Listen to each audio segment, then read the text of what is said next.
A crise no Ceará começou. Se você analisar o recorte dos últimos 6 jogos do Ceará na Série A, o Ceará perdeu 5.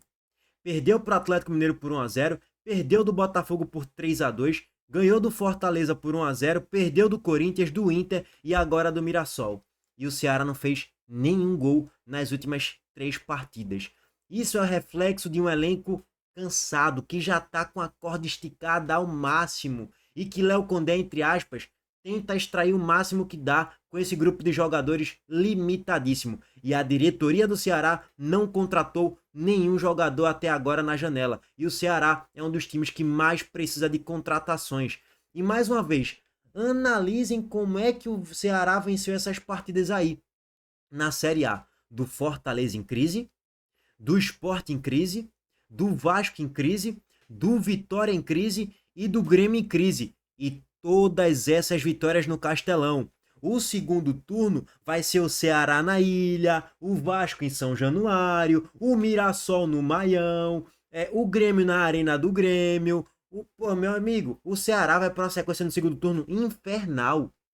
Todos os confrontos diretos do Ceará, a partir de agora no segundo turno, vai ser longe do Castelão, onde o Ceará não tem nenhuma vitória no campeonato até agora, no Campeonato Brasileiro.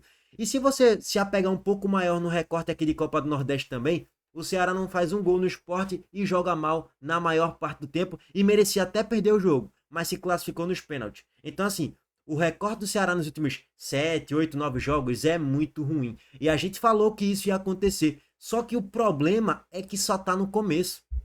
O Ceará agora vai pegar só essa brincadeirinha aqui, meu irmão. Só vai pegar agora o Cruzeiro, que é líder da Série A, lá no Mineirão. Depois o Ceará vai pegar o Flamengo no Castelão, mas é o Flamengo, segundo melhor time da Série A, nesse momento com 33 pontos, com aproveitamento superior ao do Cruzeiro. Tem aproveitamento de líder. Na 19ª rodada, o Ceará vai pegar o Palmeiras, que é terceiro colocado. O Ceará, nos próximos 3 jogos, vai pegar 3 times do G3. O líder, o vice-líder e o terceiro colocado. Só essa brincadeirinha para começar. Na 20ª rodada, pega só o quarto colocado, que é o Bragantino. E tem um jogo a menos contra o Fluminense, que tá no G8. Então, assim, o Ceará tá entrando numa espiral de derrotas, derrotas, derrotas, derrotas, e de um futebol fraco coletivamente falando, e sem contratar peças de qualidade para reforçar essa equipe, numa espiral de entrar na zona do rebaixamento já já. O Ceará é 12º, você olha para a posição, porra, tá tudo tranquilo, estamos a 4 pontos do 17º, verdade, mas lembre-se que o campeonato não termina hoje não.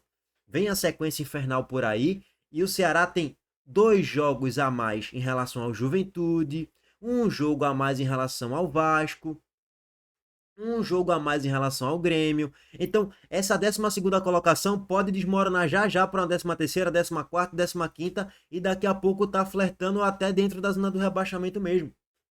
Então tá claro, só não vê quem não quer. O Ceará ele já vem colapsando, já tem mais de um mês e meio. E a gente já vem alertando, ó, a sequência difícil vai chegar, o Ceará vai perder muitos jogos. O bom pro Ceará é que criou gordura, né? A gordura feita contra os times em crise. E aí, mérito do Ceará, é evidente.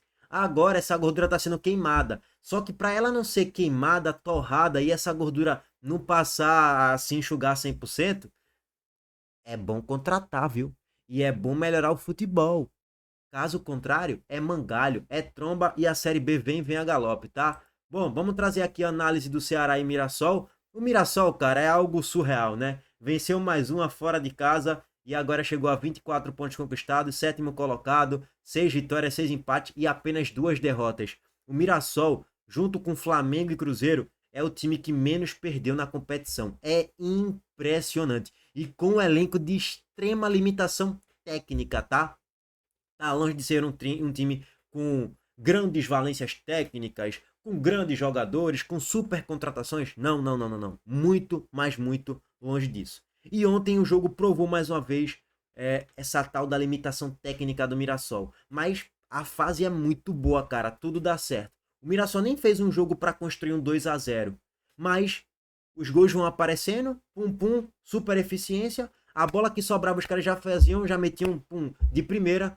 O Mirassol foi lá, fez 1-0, fez 2-0 no primeiro tempo, administrou a partida, aí sim com méritos, e conseguiu vencer mais um jogo na Série A. Surreal, o Super Mirassol do Super Rafael Guanais. Bizarro, né, cara? Vamos trazer aqui a análise do jogo e os gols para vocês também. Antes disso, a Montenegro Cargas de treinação a todo vapor. A Montenegro Cargas é a palavra-chave para transportar sua mercadoria em 2025. Há mais de 10 anos, a Montenegro Cargas vem transportando compromisso para todo o Brasil. Com as modalidades de entregas fracionadas, expressas e dedicadas, vem oferecendo sempre o melhor serviço e detalhe, por um precinho justo. Além disso, a Montenegro Cargas é uma das poucas do Brasil a incluir prazo de entrega em proposta para vários trechos do contrato, garantindo confiança, eficiência e transparência em cada entrega. Essa é a Montenegro Cargas transportando compromisso. É carga, viu, pai? Bom, gente, vamos começar de trás para frente, pegando aqui a estatística do jogo. O Mirassol teve 3 finalizações em todo o jogo. O SofaScore contabilizou 4, mas finalizações mesmo foram 3. 2 na barra, 2 gols. Isso mesmo, o Mirassol chegou 2 vezes em toda a partida e fez 2 gols e venceu o jogo. Futebol tem dessas, irmão. O Ceará, aí você olha para o volume do Ceará, teve 22 finalizações, teve mais posse de bola. O goleiro do Mirassol teve que intervir, fazer muito mais defesas do que o próprio Bruno Ferreira, que só fez uma defesa sem muito perigo, que foi um chute ali no segundo tempo. Bruno Ferreira não teve que fazer nenhuma grande defesa em toda a partida. Aí você olha só para essa estatística aqui de finalizações e de defesas do goleiro, você pensa, porra, o Ceará jogou muita bola. O Ceará foi injustiçado na partida. O Ceará merecia vencer o jogo. Não, gente. O Ceará, em todo o primeiro tempo, estava sobrevivendo de cruzamentos na grande área. Uma hora era Fabiano Souza, a outra hora era Nicolas, outra hora era Fernando Sobral, outra hora era Dieguinho, também tinha Lucas Mugni. Era o Ceará sobrevivendo de chuveirinho na grande área. E Pedro Raul, que tem um bom posicionamento, que de certo modo faz uma boa temporada, é alto, estava ganhando muitos duelos por cima. Só que na hora de cabecear a bola em gol, a maioria das finalizações ou era para fora, ou o goleiro do Mirassol, Walter, fazia a defesa. Uma ou outra que Walter tinha que fazer uma boa defesa, uma grande defesa. Mas foi isso o Ceará em todo o primeiro tempo e na maior parte da partida, né? Sim, chuveirinho, chuveirinho, chuveirinho, cruzamento, cruzamento, cruzamento. O Ceará não criava muitas jogadas com troca de passes, com envolvimento dentro da grande área, com triangulação, não. Era muito na base do chuveirinho. E se tu tá fazendo chuveirinho contra o Mirassol, que tem uma defesa bem posicionada, bem postada, provavelmente tu não vai ter êxito. E ó, cruzamento de Mugni, desvio de cabeça de quem? Pedro Raul. E aí, boa defesa de Walter. Cara, só finalização de Pedro Raul deve ter tido umas 10 na partida como um todo, tá? O cara finalizou o jogo todo. E aí é o tal detalhe, né, irmão? Quando a fase é boa, os caras nem pensam o que vão fazer. Cruzamento da ponta direita e Chico da Costa já pega de primeira aqui, ó. Pum.